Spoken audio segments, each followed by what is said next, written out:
नमस्कार दोस्तों, हम लोग यूपीपीएससी के प्रैक्टिस से करेंगे। आप नए हैं तो इस चैनल को सब्सक्राइब कर लीजिए, क्योंकि ये 71 से हम लोग 71 से और 150 तक क्वेश्चन देखेंगे मात्र कुछ मिनट में, 20-25 मिनट में ये हो जाएगा। चलिए हम चलते हैं। कह रहा है कि निर्वेद का स्थायी भाव क्या होता है। तो निर्वेद का स्थायी भाव हम लोग जानते हैं कि ये शांत होता है। ऑप्शन नंबर इसका क्या हो जाएगा, ये बी हो जाएगा। उसके बाद से कह रहा है कि अकाल पीड़ित में समास है, तो अकाल पीड़ित में तत्पुरुष समास है। ये क्या हो जाएगा, अकाल पीड़ित में तत्पुरुष समास हो जाएगा। उसके बाद से कह रहा है कि अभिन्न शब्द का संधि विच्छेद क्या हो जाएगा, तो अ प्लस भिन्न हो जाएगा। ऑप्शन नंबर कौन सा होगा, बी हो जाएगा। ऑप्शन नंबर इसका क्या हो जाएगा, 73 का, सॉरी, अभिन्न का संधि विच्छेद पूछ रहा है। ऑप्शन नंबर सी हो जाएगा, अभित प्लस 9 हो जाएगा, अभित प्लस 9 हो जाएगा 73 का। यह व्यंजन संधि का उदाहरण है, और व्यंजन में स्वर अथवा व्यंजन के साथ मेल से उस व्यंजन में जो रूपांतरण होता है उसे व्यंजन संधि कहते हैं। ये व्यंजन संधि है। यहाँ से कह रहा है कि बाजार से किस संज्ञा का बोध होता है, बाजार से किस संज्ञा का बोध होता है। तो बाजार से स्वर कह रहे हैं, बाजार से समूह संख्या का बोध होता है। ये बाजार से समूह संख्या का बोध होता है। ऑप्शन नंबर इसका बी सही है। उसके बाद से कह रहा है कि पुरुषवाचक सर्वनाम चुनिए। मैं तीसरी कक्षा में पढ़ती हूँ। 75 नंबर क्वेश्चन का यहाँ पर देखिए, ये 75 नंबर क्वेश्चन कह रहा है ना कि 75 नंबर क्वेश्चन का क्या हो जाएगा, ये बी हो जाएगा। पुरुषवाचक सर्वनाम चुनिए, मैं तीसरी कक्षा में पढ़ती हूँ। तो इसमें कौन सा पुरुषवाचक सर्वनाम, वही चुना है। तो बताइए मैं क्या हो जाएगा, मैं पुरुषवाचक सर्वनाम हो जाएगा। ऑप्शन नंबर इसका क्या होगा, ऑप्शन नंबर इसका बी होगा।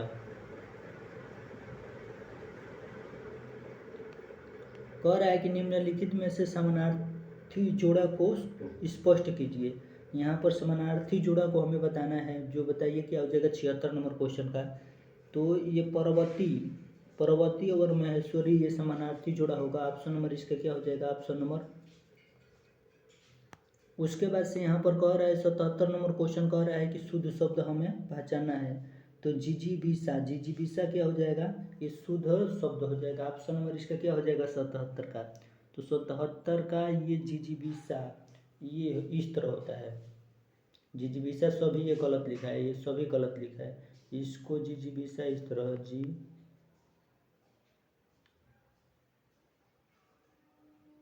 77 है ना, जी हाँ, जी भी इस तरह लिखाता है जिजीविषा।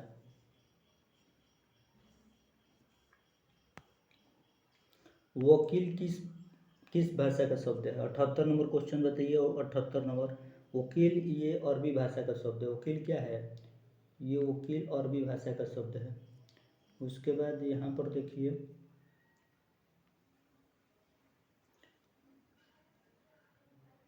उपसर्ग बताना है। तो उपसर्ग इसमें से कौन सा हो जाएगा, तो ये उपसर्ग हो जाएगा, उपकार में उपसर्ग है।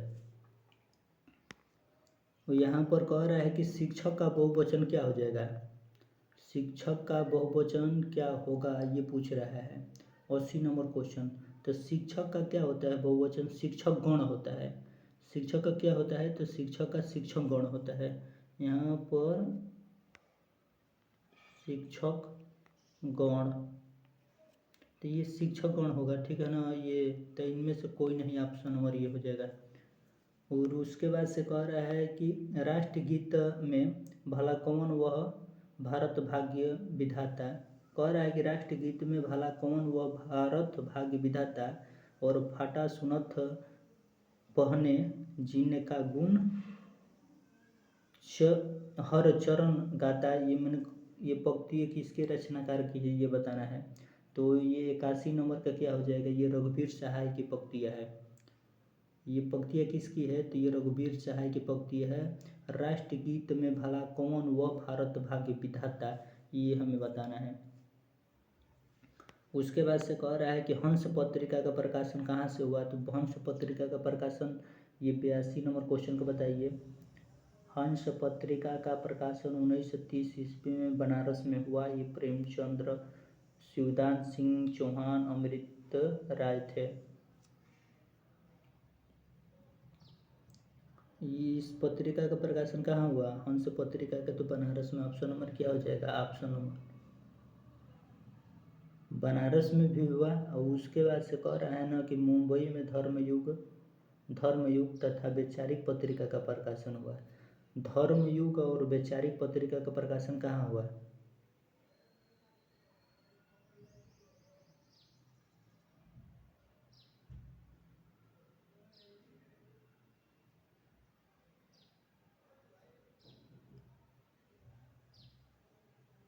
एक मिनट। हंस पत्रिका की व्याख्या देखिए, ये क्या कह रहा है ना कि हंस पत्रिका 1930 ईस्वी में बनारस से हुआ और इसके संपादक प्रेमचंद्र, शिवदान सिंह चौहान और अमृत राय थे। मुंबई में धर्मयुग तथा वैचारिक पत्रिका का प्रकाशन हुआ। जयपुर से समालोचना मासिक पत्रिका का प्रकाशन चंद्रधर शर्मा गुलेरी के संपादक में हुआ था। और उसके बाद से दिनमान रविवार और पराग नंदन कादम्बनी और सरिका हंस सचेतन आलोचना आजकल पत्रिकाओं का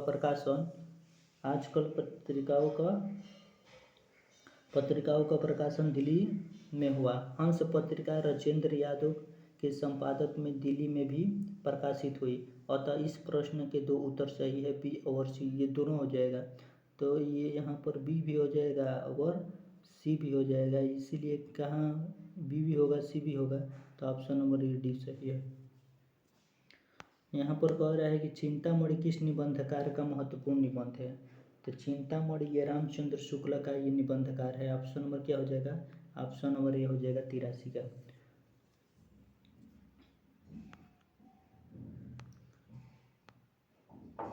चौरासी नंबर क्वेश्चन कह रहा है कि दीवार में एक खिड़की रहती थी, उपन्यास के रचनाकार किसने की? तो 84 का क्या हो जाएगा? 84 का हमें बताना है। 84 का ई,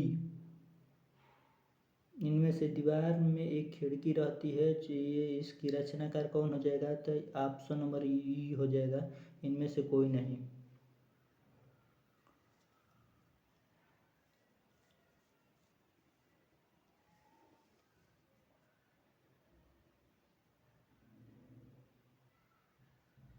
एक तरुण के स्वप्न, ये किसकी तरुण के स्वप्न, ये आत्मकथा है, किसका है? तो ये नेताजी सुभाष चंद्र बोस का है। तरुण का स्वप्न नेताजी का है।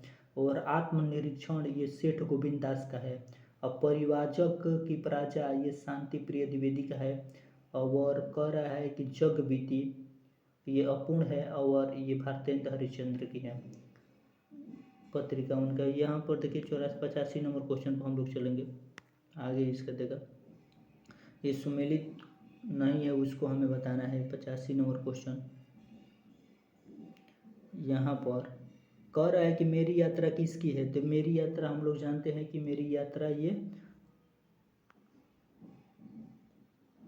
इसमें पूछा है कि कौन सुमेलित नहीं है। मेरी यात्रा राहुल संस्कृत्यायन की है। मेरी यात्रा किसका है? तो मेरी यात्रा राहुल संस्कृत्यायन सिंहावलोकन यशपाल की है। नीड का निर्माण यह हरिवंश राय बच्चन का है। और बसेरे जो नीड का निर्माण हरिवंश राय बच्चन, नीड का निर्माण फिर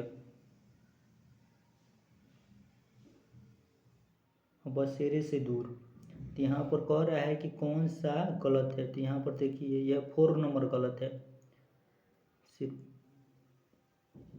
ये 4 नंबर सिर्फ गलत है। वो कौन सा है? ये मिल रहा है सिंहावलोकन यशपाल का है, नीड का निर्माण हरिवंश राय बच्चन है।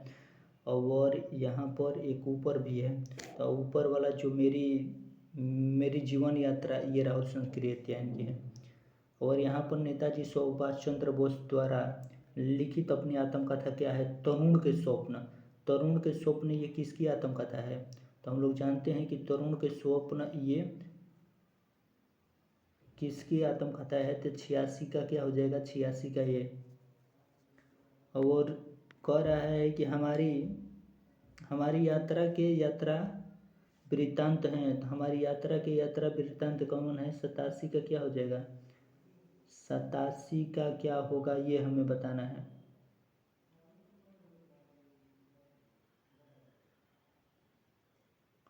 हमारी यात्रा के यात्रा वृत्तांत है, 87 का क्या हो जाएगा, ये लोचन प्रसाद क्या हो जाएगा, ये लोचन प्रसाद पांडे।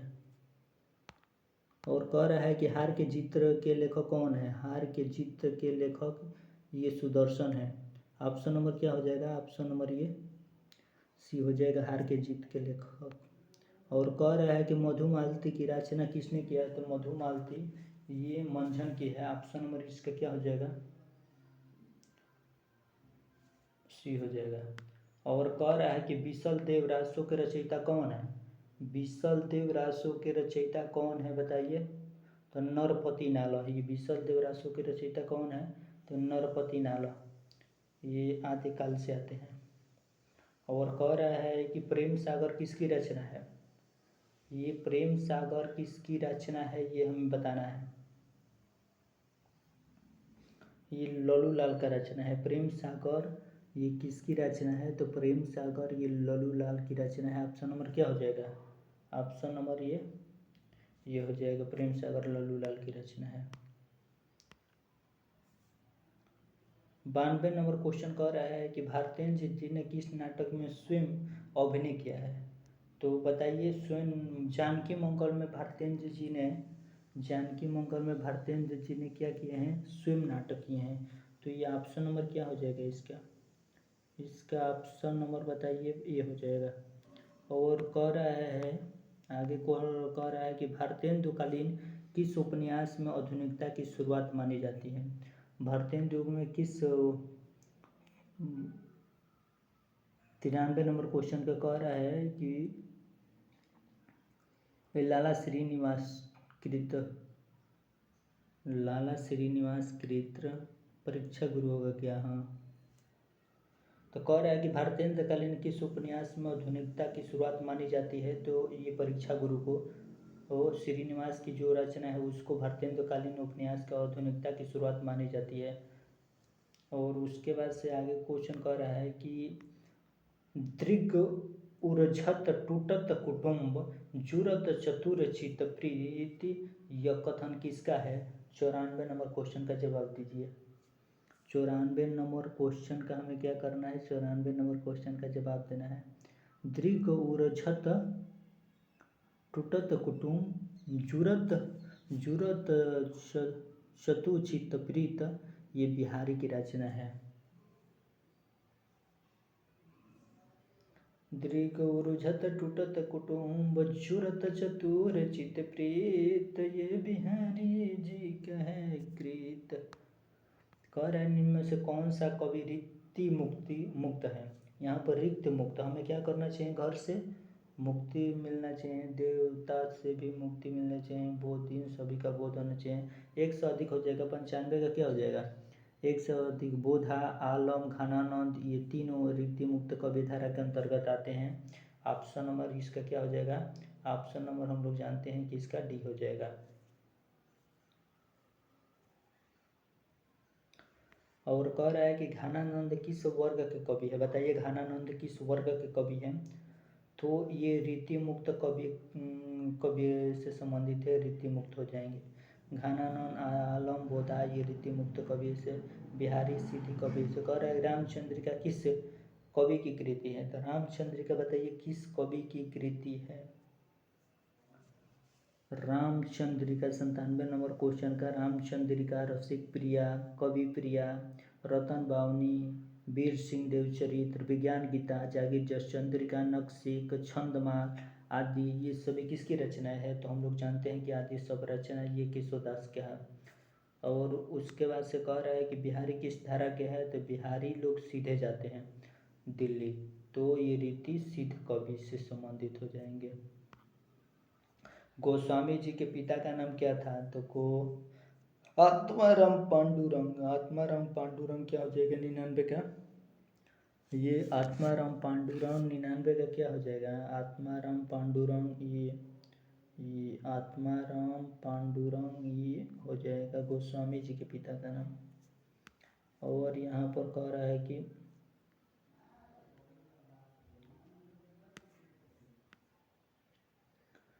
है कि कृष्ण गीतावली के रचनाकार कौन है? कृष्ण गीतावली के रचनाकार कौन है बताइए? कृष्ण गीतावली के रचनाकार ये तुलसीदास, सूरदास, कबीरदास। कृष्ण गीतावली के रचना 100 का क्या हो जाएगा? तो 100 का हम लोग जानते हैं कि कृष्ण गीतावली के रचनाकार ये तुलसीदास हो जाएंगे।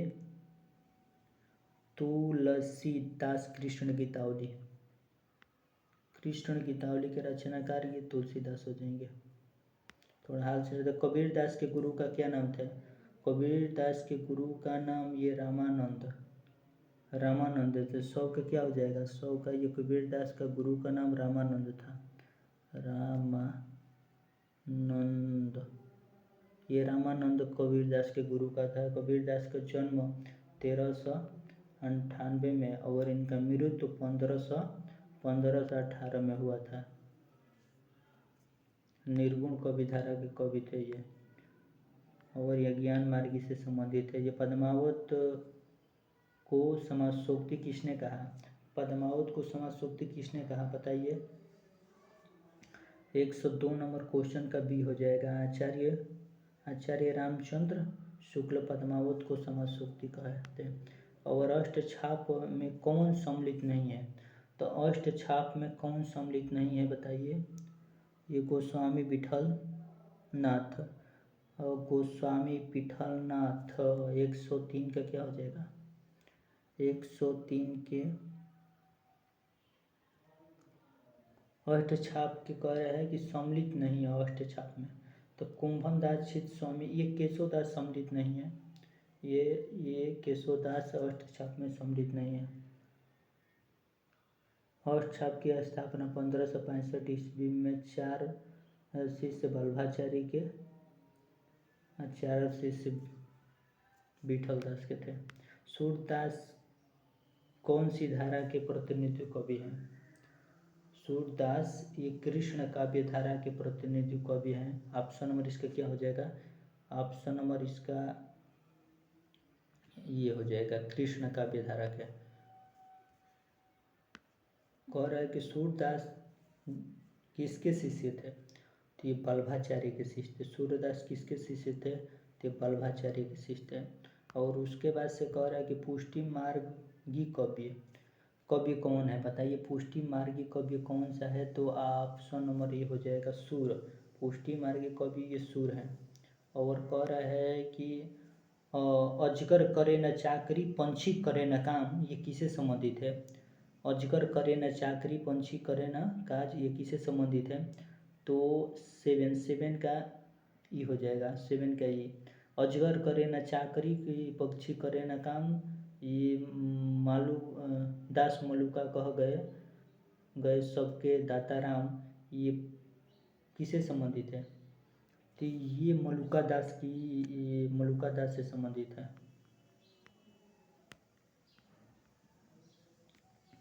ये मलुका दास की पंक्ति है।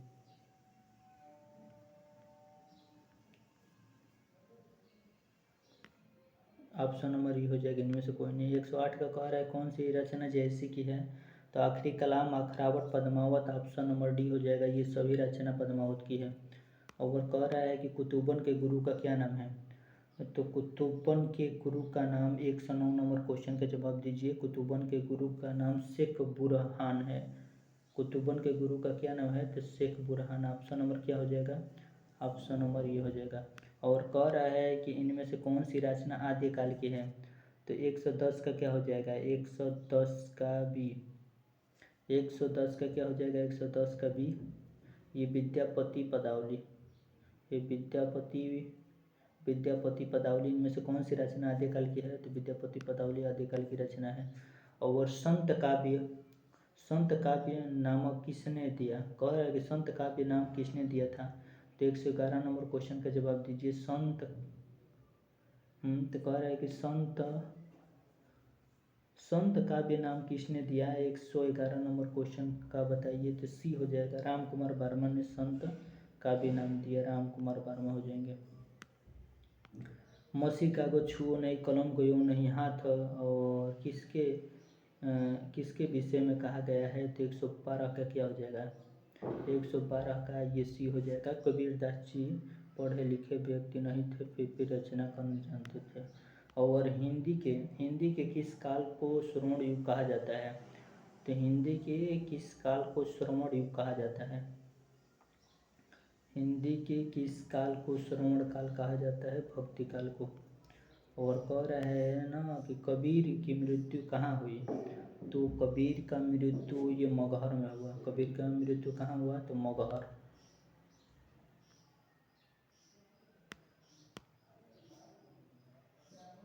कह रहा है कि आद्यकाल कह रहे हैं ना कि इनमें से कौन सा आद्यकाल का नहीं है? बताइए। वीरगाथा काल, गद्य काल, चरण काल। 115 नंबर क्वेश्चन का जवाब दीजिए। आद्यकाल का नहीं है तो ये गद्य काल आद्यकाल का नहीं है। ये गद्य काल आद्यकाल से संबंधित, वीरगाथा काल, चरण काल आद्यकाल से संबंधित है। और कह रहा है कि इनमें से कौन सा कवि आद्यकाल का नहीं है? तो 116 नंबर का क्वेश्चन का क्या हो जाएगा? 116 नंबर क्वेश्चन का सी हो जाएगा। ये नाभादास। कौन सा कवि आद्यकाल का नहीं है? तो नाभादास आद्यकाल का कवि नहीं है। और कह रहा है कि हिंदी का प्रथम महाकाव्य किस रचना को माना जाता है? 107 का क्या हो जाएगा? हिंदी का प्रथम महाकाव्य किस रचना को माना जाता है? तो ये प्रिय प्रवास को माना जाता है। हिंदी का प्रथम रचना को इसको माना जाता है तो ये प्रिय प्रवास को माना जाता है। इनमें से कोई नहीं होगा। और कह रहा है कि अर्ध कथानक किस विधा की रचना है? अर्ध कथानक किस विधा की रचना? ऑप्शन नंबर क्या हो जाएगा? ये सी। 118 का क्या हो जाएगा? 118 का इसी ये आत्मकथा है। अर्ध कथानक क्या है? आत्मकथा है। और उसके बाद से कि लक्ष्मीपुरा किस विधा की रचना है? लक्ष्मीपुरा किस विधा की रचना है? तो ये क्या हो जाएगी? रिपोतार्ज है। लक्ष्मीपुरा क्या है? रिपोतार्ज है। और कह रहा है ना कि यहाँ पर 84 वैष्णव की वार्ता का संबंध किस संप्रदाय से है? तो 120 नंबर क्वेश्चन किसे संबंधित हो जाएगा? 84 वैष्णव की वार्ता का संबंध बल्लभ संप्रदाय से है। तो यहाँ पर किससे हो जाएगा? ऑप्शन नंबर ई हो जाएगा, बल्लभ संप्रदाय होगा।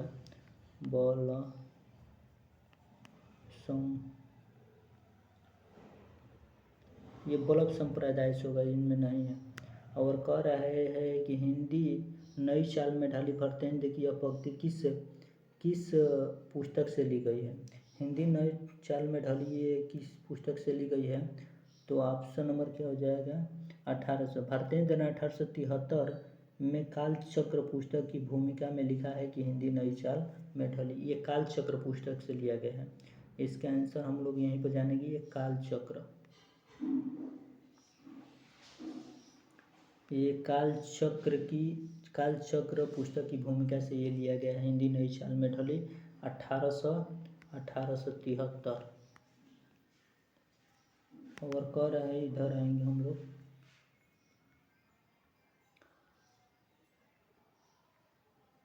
कालचक्र हो जाएगा, ऑप्शन नंबर सी हो जाएगा। कह रहा है कि काव्य का वह गुण जो चिंता में तेज और स्फूर्ति का संचार करता है वो कौन सा है? तो काव्य का वह गुण जो चिंतन में तेज और स्फूर्ति का संचार करता है, कौन सा गुण होगा? 122 नंबर क्वेश्चन का जवाब दीजिए। तो 122 का ओज गुण होगा। क्या होगा? ये ओज गुण होगा। ये ओज गुण होगा। और कह रहा है कि तरु रिपु धर देख के बिरहिन्य ही अकुलाय में कौन सा काव्य दोष है? 123 नंबर क्वेश्चन का जवाब दीजिए। 123 नंबर क्वेश्चन का जवाब दीजिए। ऑप्शन नंबर ही हो जाएगी, इनमें से कोई नहीं होगा।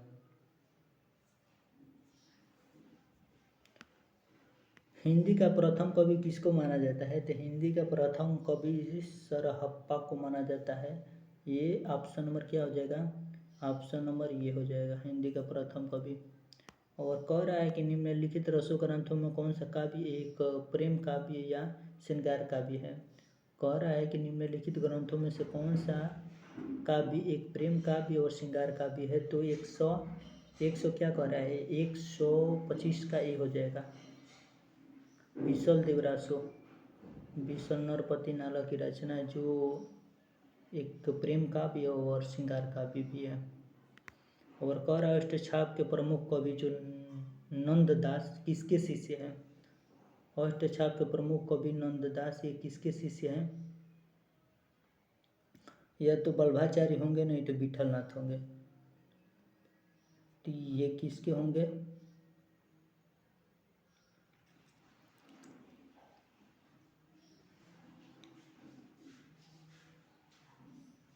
विठलनाथ के हो सकते हैं। 126 का क्या हो जाएगा, 126 का सी हो जाएगा, ये विठलनाथ के हैं।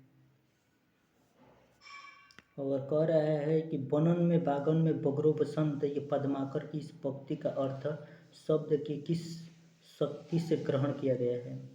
तो 127 का क्या होगा, 127 का भी होगा लक्षण। बनन में बागन में बगरो बसंत, ये पद्माकर की इस पंक्ति का अर्थ शब्द की किस शक्ति से ग्रहण किया गया है। तो ये लक्षणा से किया गया है। और कह रहा है कि आगे देखेंगे हम लोग,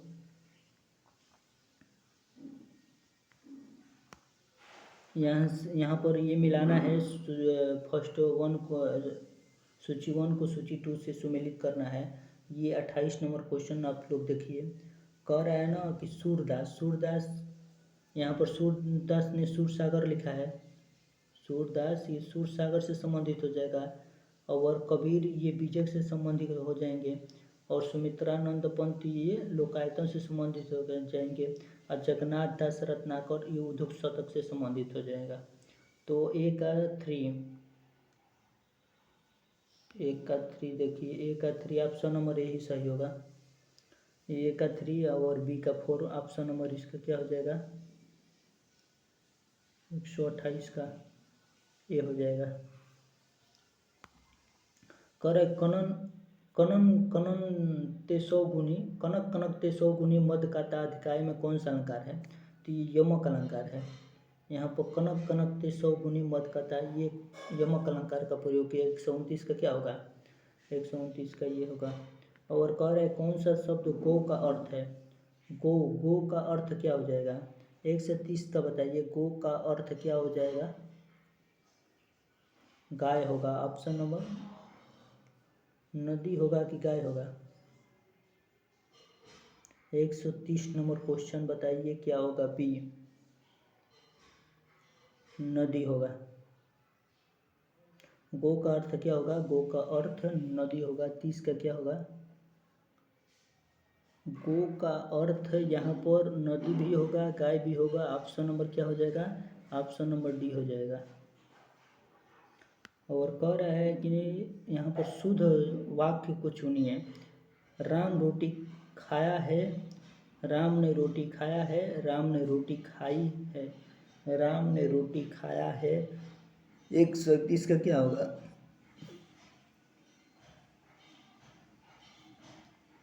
131 का क्या होगा, 131 का सी हो जाएगा। राम ने रोटी खाई है, राम ने रोटी खाई है, ये सही होगा।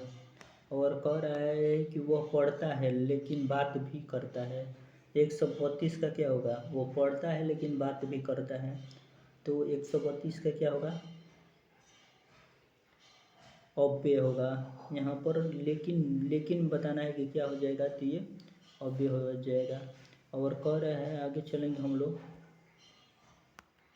32 के, घनाक्षरी छंद है। तो यह कह रहा है घनाक्षरी छंद है, कौन सा छंद है बताइए।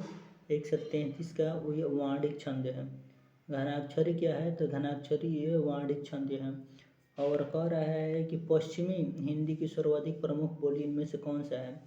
34 नंबर क्वेश्चन का ये बताइए, ये ब्रज भाषा है। पश्चिमी हिंदी की सर्वाधिक प्रसिद्ध बोली है ब्रज भाषा। लड़का पेड़ से गिर गया, तो गिर गया तो अलग हो गया, तो यह अपदन कारक होगा।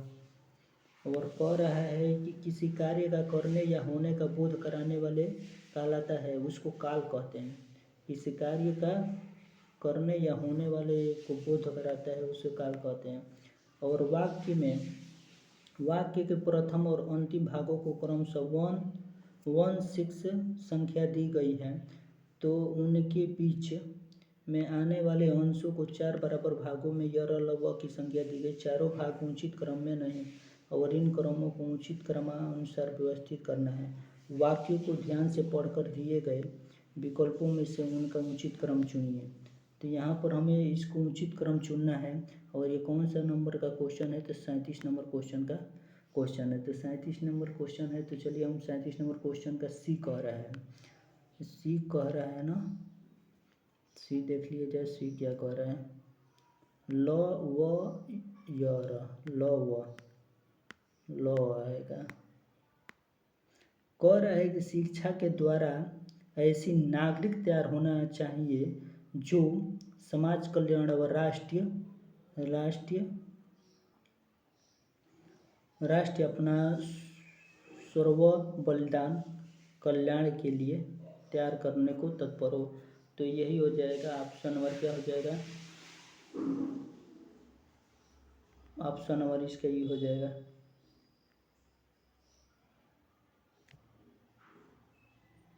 ये वाला ऑप्शन नंबर सी हो जाएगा।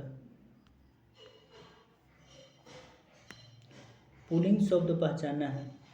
38 का पुल्लिंग शब्द बताइए।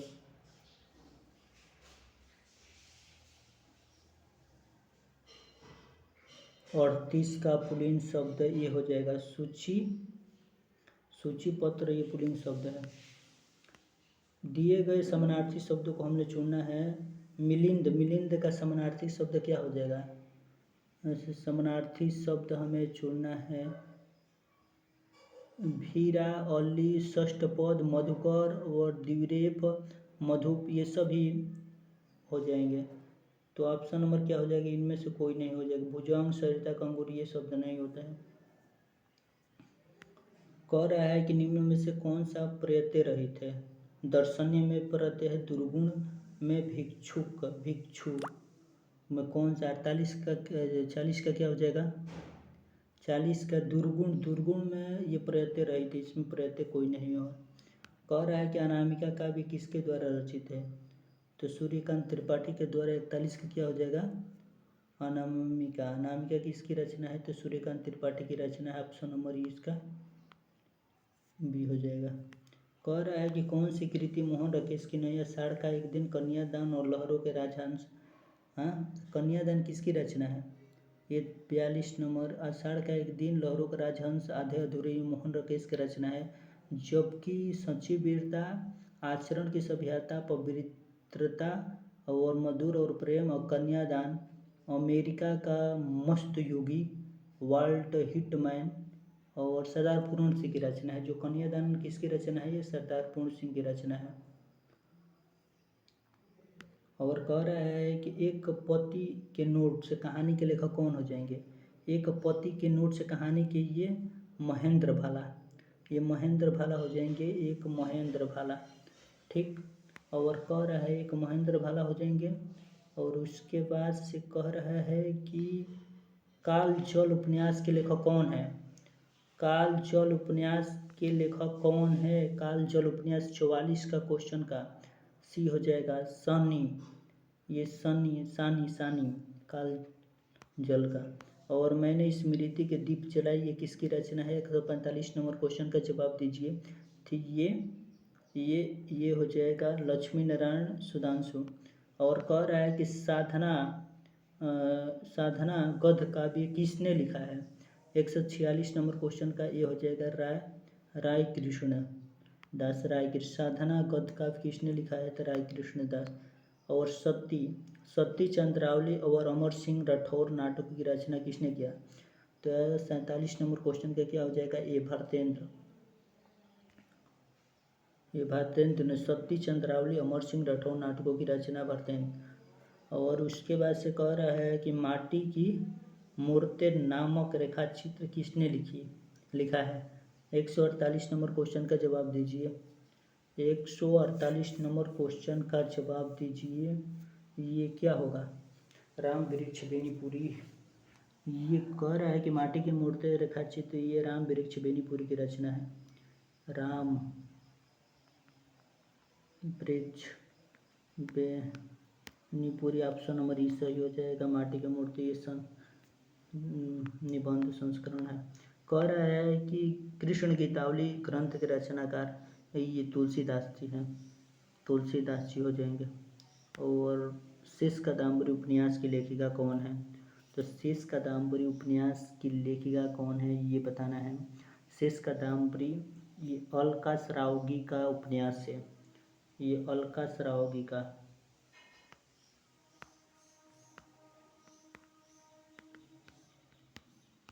शेष कादम्बरी अलका श्रावगी का उपन्यास है। ऑप्शन नंबर इसका क्या सही हो जाएगा? ऑप्शन नंबर ई सही हो जाएगा। अपने इस चैनल को सब्सक्राइब कर लीजिए। प्रतिदिन इसी तरह पे अपडेट पाने के लिए। जय हिंद, जय भारत।